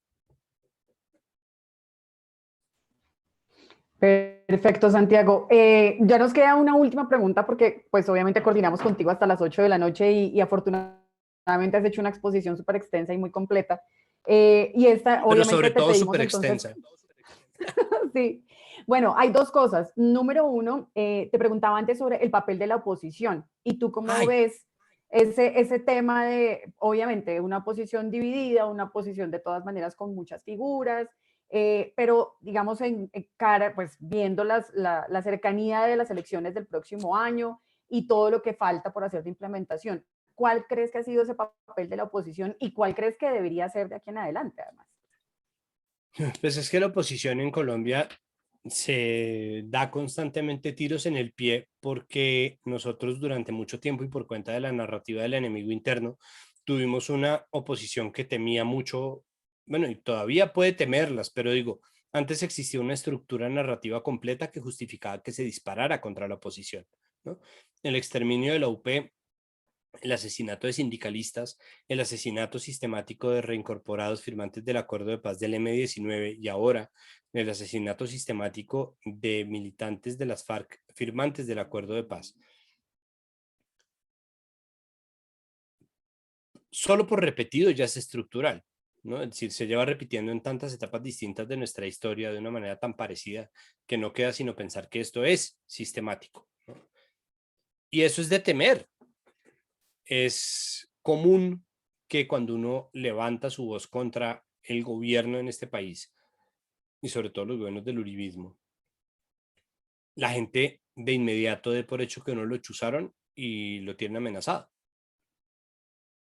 A uno se lo preguntan todo el tiempo, ¿no? Como, ¿ya lo amenazaron? Oiga, Chinito, ¿y usted cómo está? ¿Ya lo amenazaron? Eso es una locura, ¿no? Es una locura. Eso, y sobre esa base, la oposición se preparó para nunca ser poder, ¿no? Y se ha constituido a partir de triunfos simbólicos, ¿no? De goles de honrilla, como la votación masiva, pues masiva para los números de la izquierda por Carlos Gaviria en el 2006, por ejemplo. Como, pucha, eso era una votación que en el 2006 a nadie se le habría ocurrido que podía venir para un candidato de izquierda y aún así les dieron sopa y seco. Nos dieron sopa y seco. Entonces, se trataba de una oposición, y todavía se trata de una oposición que en muchas medidas nace de la carencia, pero nada de eso salva los errores que la misma oposición ha cometido. Nosotros, yo no sé si es por la naturaleza deliberativa de la izquierda, pero tendemos a estar fragmentados, ¿no? Entonces la gente tampoco sabe muy bien qué es de izquierda ni qué tan a la izquierda, y ya en este punto no sabemos ni siquiera si eso importe, ¿no? Entonces, si yo hiciera un mapa, ¿no? Lo que la gente considera de izquierda en este país va desde la derecha, como Claudia López, hasta, no sé, yo quisiera decir los anarquistas, pero digamos los radicales armados, ¿no? Y por eso cada vez los mapas son más complejos. O sea, hay un mapa que es el mapa de dos ejes que se cruzan, que buscan decirle a uno qué tan de izquierda y qué tan libertario o autoritario es. Entonces, claro, entonces, my people, mi gente está abajo a la izquierda, en el lado antiautoritario, pero hay gente que está arriba. Entonces, hay gente que es hiper estatalista, ¿no? El que busca que el Estado es casi estalinista, que el Estado diga que sí y que no, que los medios tiene que haber gente, entonces que las otras versiones, gente que justifica, así sea veladamente, procesos como los de Nicaragua. No me estoy refiriendo a Gustavo Petro, ¿no? Petro, de hecho, está muy tirado hacia el centro. Petro es muy godo, ¿no? Pero esa es la izquierda, ¿no? Que tenemos.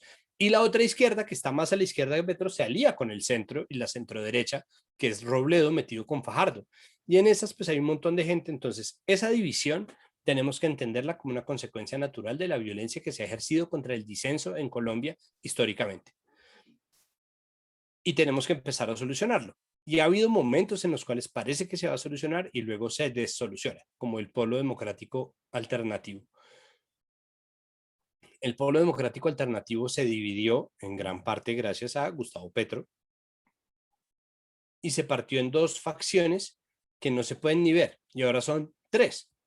Dos que están unidas, que son la Colombia Humana y el Polo Democrático, con todas sus distintas microvertientes que tiene, y muy interesantes algunas, unidas yo creo que en ciertos acuerdos, como Iván Cepeda, ¿no? Y el MODIR, que ahora se llama Dignidad, que funciona ya en otro cuento completamente distinto, porque tiene una personería jurídica que le corresponde, que le pertenece y que le da una agencia y un lugar, así sea para elegir eternamente solamente a Jorge Enrique Robledo y ya. Y esas son sus herramientas. Entonces, nosotros tenemos que entender dos cosas. Primero, de dónde viene esta izquierda fragmentada que nosotros tenemos, y esta izquierda deficitaria que nosotros tenemos, es, ¿no? Escasista, pues yo no sé cómo, para mí es deficitario, es gente que tramita con muy poco, que durante mucho tiempo se resignó a no ser poder, y el discurso de Petro es distinto en ese sentido. Dice, tenemos que prepararnos para ser gobierno, ¿no? Entonces mantiene el cuento de que tenemos que llegar al poder, con el problema para mí de que se enfoca demasiado en ello, ¿no? Porque lastimosamente el San Benito que se echa la oposición encima es la de oponerse a las ideas y oponerse a las formas, oponerse al fin y oponerse a los medios al mismo tiempo. Entonces, alguien de la oposición no debería traicionar los principios o no debería replicar los vicios que durante tanto tiempo le criticó a quien le hizo oposición. Eso es de uribistas, ¿no? Entonces, las formas son importantes, los trámites son importantes. Lo queramos o no, la oposición tiene que ser un poco santanderista en Colombia, porque este país, aunque el bolivarianismo se lo hayan llevado en Venezuela, este país es muy bolivarianista. Somos un país de caudillos. Y el problema con la oposición, y lo otro que nosotros tenemos que entender, es que somos responsables también, responsables, no culpables, pero somos responsables por los triunfos del uribismo y somos responsables por los desmanes del uribismo y somos responsables por nuestra incapacidad de vencer cuando hemos necesitado vencer. Entonces, de nuevo, no somos necesariamente culpables. Es muy difícil hacer oposición desde el exilio. Es muy difícil hacer oposición con el cañón en la cara. Es muy difícil hacer oposición con el miedo de ser desaparecido o asesinado. Pero nosotros tenemos que entender que no podemos lavarnos las manos con lo que ha pasado hasta ahora y que nuestra única opción es hacernos cargo de lo que ha venido pasando para tratar de repararlo y para tratar, ahí sí, de comprender, como por ejemplo lo explica el materialismo histórico, que todo hace parte de un proceso, ¿no? Finalmente, todo hace parte de un proceso. Entonces, pretender no tener una oposición adanista es muy dañino. Tener una oposición a la que se le ocurrió por primera vez la redistribución del ingreso es una bobería, porque ya la derecha está tratando de cooptar las causas de la izquierda, ¿no? Porque la oposición no sabe tampoco qué tan de izquierda es, pero además, y esto creo que es lo que es fundamental, porque tenemos que entender que hay muchas de estas causas que son supraideológicas, que son transideológicas, y que también corresponden a formas políticas que son muy importantes y que es muy importante que conservemos. Nosotros no podemos tener una oposición xenofóbica, nosotros no podemos tener una oposición homofóbica, nosotros no podemos tener una oposición racista, nosotros no podemos tener una oposición clasista, nosotros no podemos tener una oposición machista, nosotros no podemos tener una oposición abusadora, y no quiere decir que tengamos que estar compuestos completamente de ángeles prístinos o de eunucos, pero sí necesitamos una oposición que sea capaz de llamar a cuentas a sus miembros en nombre de cosas que están muy por encima del espectro ideológico, muy por encima de la pelea por el poder, muy por encima de las elecciones, que son el racismo estructural, el machismo estructural, la guerra contra los pobres, el clasismo que ha configurado la manera en que nosotros contamos este país y que no se puede replicar en nombre de nada. Y eso está todo el tiempo acechando ahí. Entonces, cuando Gustavo Bolívar sale a decir que el Estatuto de Protección al Migrante es porque los venecos, en sus palabras, van a salir a votar, eso es una traición al espíritu de cualquier oposición que se precie de ser decente.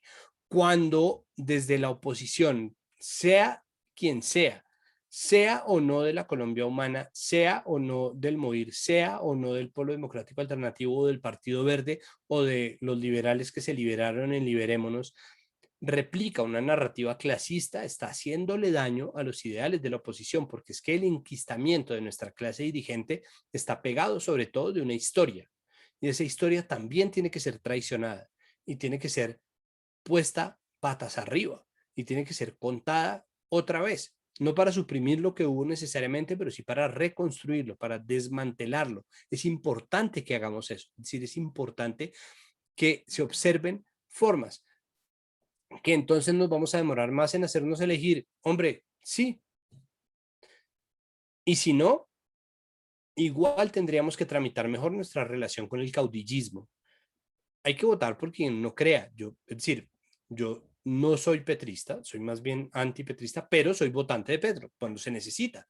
¿Por qué? Pues porque uno también tiene que entender que aunque hay una parte de la política que se tramita acá, ¿no? En lo ideal, en esto debería ser así, esto debería ser así, pues hay otra parte que se tramita acá, ¿no? Y es, tenemos que entender que uno termina votando por el menos peor hasta que logramos construir. Pero ¿cómo se hace eso?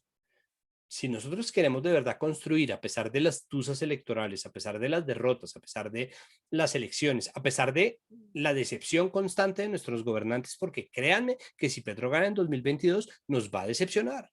Es normal, es lo que hacen los gobernantes, decepcionar. Sobre todo a gente utópica y mamerta como yo, decepcionar. Todo bien, todo bien. ¿Qué es lo que nos soluciona eso? Contemplar el proceso a largo plazo. Pensarlo para que nunca nos pase a nosotros. Trabajar como trabajan los psiquiatras para que no nos vuelvan a contratar. Esa es la alegría del psiquiatra. Cuando un paciente deja de llamarlo porque se curó o porque está mejor, eso es un triunfo. Lo que nosotros deberíamos hacer es trabajar en pro de anular a los caudillos. Entonces son causas que son transversales. En la medida en que nosotros logremos configurar una política de colectivos, vamos a tener un estamento político mucho más sano. ¿Qué tenemos nosotros ahora? Tenemos ismos.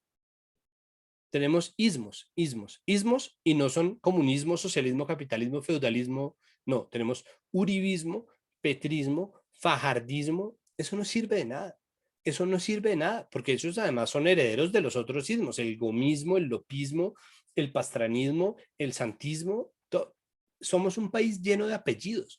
Por eso todavía le preguntan a uno de qué colegio te graduaste. Ese tipo de vainas son estructurales. O sea, yo sé que son chistes como de tuitero, pero eso va hasta muy abajo en nuestra vida, ¿no?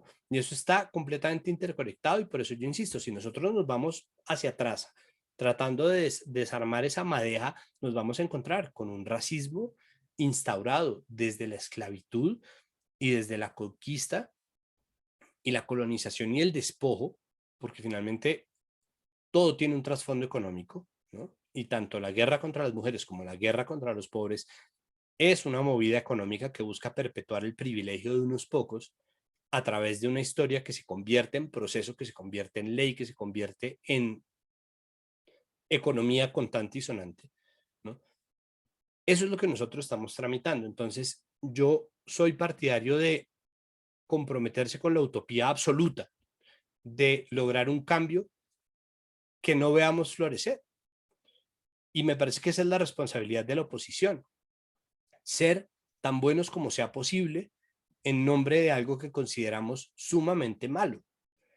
Por eso, y claro, obviamente eso en este momento, en este pedazo de la etapa, perdón, en este pedazo del proceso, en esta etapa, sigue estando pegado de muchos individuos, sigue estando pegado de un tipo como Cepeda, que me parece tan fantástico, un tipo como Navarro Wolf, que uno le puede decepcionar a veces o no, pero que es un tipo limpio, como gente valiosa como Humberto de la Calle, ¿no? Gente valiosa como Gustavo Petro, ¿no? Es decir, ese tipo de cosas ahorita están pasando, pero si nosotros insistimos en el culto a la personalidad, vamos a fracasar, porque vamos a tener exactamente el mismo país que quisimos combatir. Y la historia nos lo muestra, ¿no? Miren, y por favor, que no se entienda esto como que yo estoy diciendo que Petro es Ortega, porque eso está lejos de ser así, y eso además no hay pruebas de eso, ni estoy diciendo que Petro sea Pedro Castillo. El uribismo sí es un poco fujimorista, pero igual, es decir, no, yo no estoy diciendo, sí, con la diferencia de que en Perú sí fueron capaces de condenar a Fujimori por algo, pero ok. El caso es que nosotros no estamos necesariamente en un escenario de Keiko versus Pedro, ¿no? Nosotros no estamos en un escenario, nosotros no, en ese sentido no nos parecemos. Nosotros, así como no necesitamos una constituyente como la chilena, porque ya tenemos una constitución garantista que puede ser ampliada porque está diseñada para ser ampliada, porque así de buena es, ¿no? Y tenemos unos acuerdos de paz que son una hoja de ruta estatal preciosa que tiene unas soluciones fantásticas a problemas muy graves y muy complejos que durante mucho tiempo nadie se dio la pela de solucionar.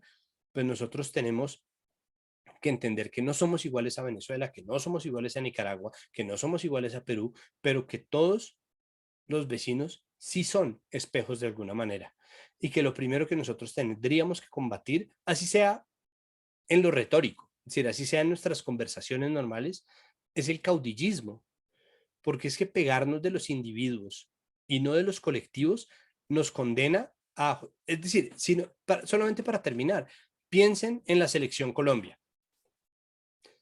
Si nosotros, en vez de hacer un proceso de largo plazo, en donde se cultiva culturalmente, pero además con economía verdadera, una selección de fútbol desde la cantera, en donde se hace una buena liga y no una liga entregada a intereses de particulares y a la corrupción de sus dirigentes, sino una buena liga de fútbol que entregue buenos jugadores y un sistema viable y competitivo, que dé buenos jugadores que los manden a Europa a volverlos aún mejores y no a reeducarlos en Europa.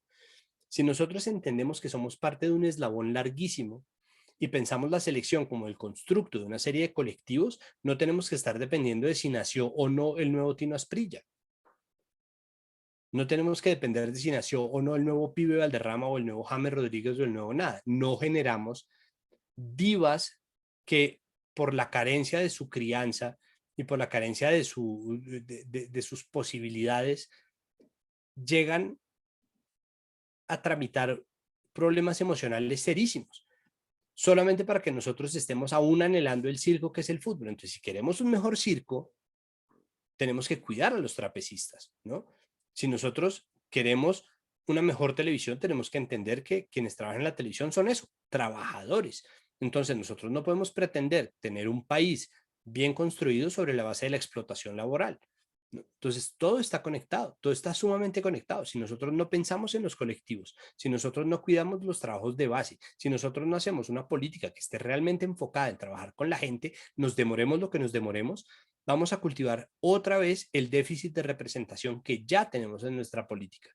Nosotros ya tenemos una política en donde la gente se siente completamente traicionada por los partidos políticos, donde la gente se siente absolutamente traicionada por los acuerdos programáticos, donde la gente se siente traicionada por el estamento político, pero siente que no tiene otra opción. Entonces, si nosotros no cultivamos partidos para la gente, listas cerradas de confianza, en donde yo pueda decir, es que yo voto por esto si ahí me representan sus ideas, ¿no? Y donde los mismos partidos se encarguen desde sus estructuras de poder de verificarse y vigilarse constantemente para que no se cuelen abusadores, acosadores, homófobos, xenófobos, racistas, pues vamos a generar una mejor estructura. Entonces, que eso vaya a pasar ya, ¿no? No tiene por qué pasar ya. Pues porque muchos de nosotros hemos sido, yo también, como cualquier bogotano, chapineruno, del gimnasio campestre, he incurrido en retóricas clasistas y muchas veces racistas, sin quererlo y sin darme cuenta. Y he tenido que aprender.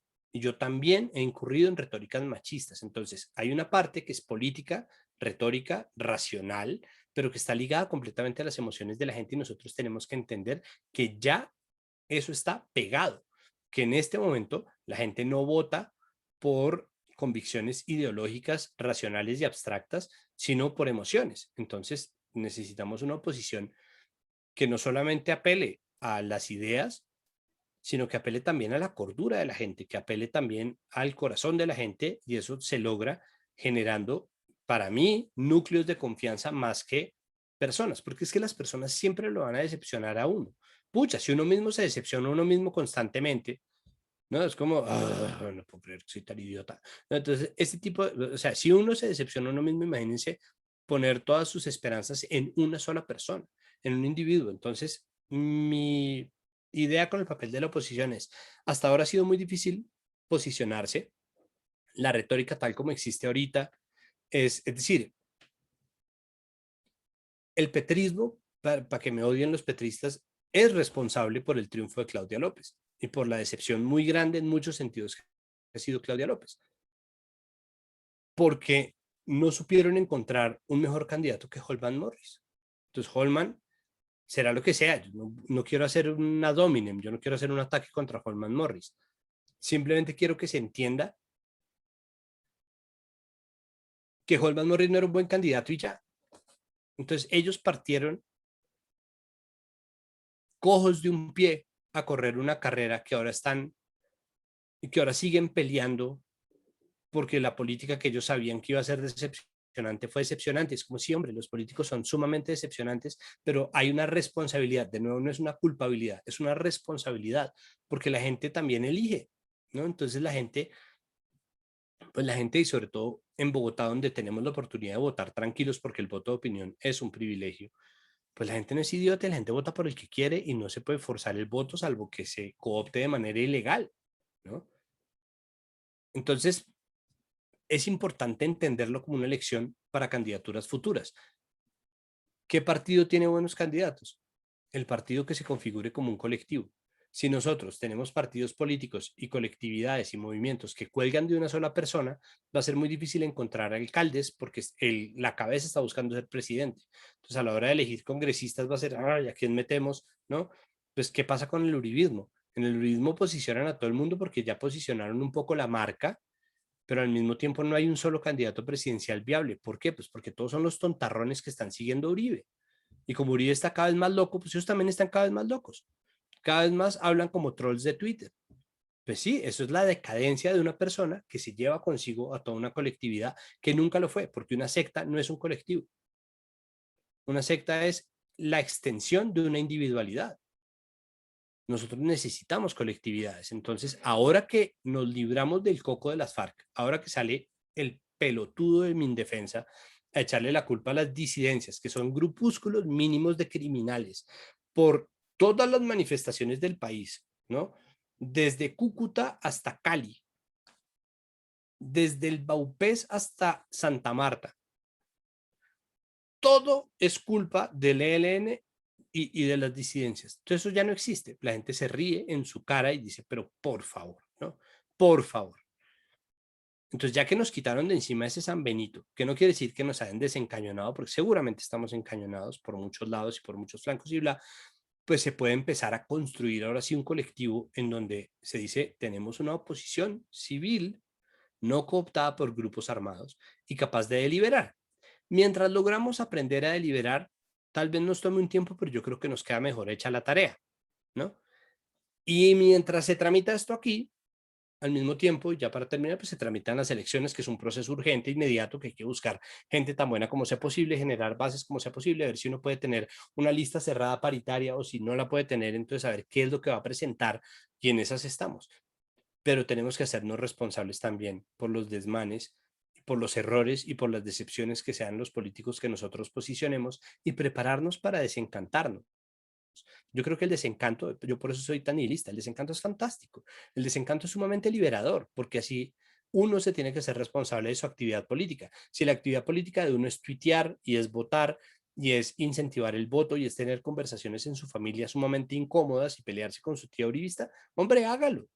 Eso es su responsabilidad. Viva la pelea, viva la política, la democracia vive todos los santos días de la vida, ¿no? Y eso nos cuesta, imagínense el anarquismo, que es peor, requiere más responsabilidad, ¿no? Requiere de más orden, de más cabeza, de más tranquilidad, ¿no? Pero la democracia es un diálogo y es un equilibrio, entonces uno tiene que asumir su papel constantemente y la oposición tiene que hacerlo también así. Si nosotros seguimos configurando una oposición, aparte a punta de trolls de Twitter y a punta de conversaciones vacías que están pensadas en cálculos electorales a corto plazo, en largo plazo vamos a seguirlo perdiendo en nombre de un poder o de un ejercicio del poder que finalmente puede dar al traste con la ilusión de tener a alguien en la oposición. Pues es que tenemos un gobierno y unos medios de comunicación dispuestos a replicar el mito de que la izquierda es la que tiene dañada este país cuando en 200 años y pico no ha gobernado ni una sola vez la izquierda. Imagínense cuando sí gobernemos y fallemos. Tenemos que prepararnos para fallar, ¿no? Tenemos que ser y sabernos hacer responsables, no jugar al espejo retrovisor, no replicar los mismos vicios de corrupción, no replicar el clientelismo, sino buscar configurar un gobierno de verdad. Si eso nos toma años, hombre, que nos tome años, creo que vale la pena hacerlo, pero vale la pena hacerlo con miras a construir de verdad, ¿no? Y tenemos que recuperar el espacio o el sentido de lo público, ¿no? El Estado como un servicio. En el momento en que el Estado se vuelve al servicio de una sola persona, nos jodimos, como estamos ahorita jodidos. Exactamente. Pues Santiago, muy interesante. Muchas gracias por toda esa exposición, por tu paciencia, por las respuestas. Y creo que esto podríamos tener otra sesión contigo más adelante porque realmente muy interesantes tus posturas y te queremos agradecer el tiempo que nos dedicaste. Muchas gracias. Espero no haberlos fumigado a Lora. Les agradezco mucho por la invitación. Y pues sí, siempre a la orden. Me parece muy chévere deliberar sobre estos temas, como creo que se dieron cuenta. Exactamente. Bueno, pues ahora los dejo con Adolfo que va a cerrar la sesión de hoy y muchas gracias a todos los que se conectaron. Perfecto, Patricia, muchas gracias. Bueno, Santiago, creo que cualquier cosa que digamos es un encuentro fantástico, realmente gratificante. Dejaste muchos temas, gracias a Dios esto queda grabado y nos permite retomar y profundizar porque hay bastante sobre lo cual trabajar. Una sesión enriquecedora, mucho más de lo que esperábamos, así que bueno, un agradecimiento muy profundo. Gracias también a quienes nos acompañaron esta noche, quienes formularon esas preguntas que nos ayudaron a guiar un poco la discusión y quedamos en contacto hacia nuestras siguientes sesiones. Acuérdense que en la cuestión democrática nos quedan un par de invitados más sobre el tema de este acuerdo de paz y comenzamos a trabajar también de forma paralela ya un poco más estos compromisos de cómo vamos a movilizar estas buenas intenciones. Acuérdense que estamos en YouTube, allá vamos a subir posiblemente mañana este video, ya están nuestros videos pasados. Estamos en Facebook, estamos en Twitter, estamos en Instagram y está el chat para que pues hagamos de este ejercicio un proceso de divulgación. Invitemos a quienes consideran que nos pueden colaborar en este proceso. Y bueno, buenas noches, muchas gracias por su tiempo. Santiago y todos los invitados, muy buenas noches. Muchísimas gracias y muchas gracias a quienes nos están escribiendo aquí en el chat. Muchísimas gracias de verdad. Y pues muy a la orden. Chao. Gracias.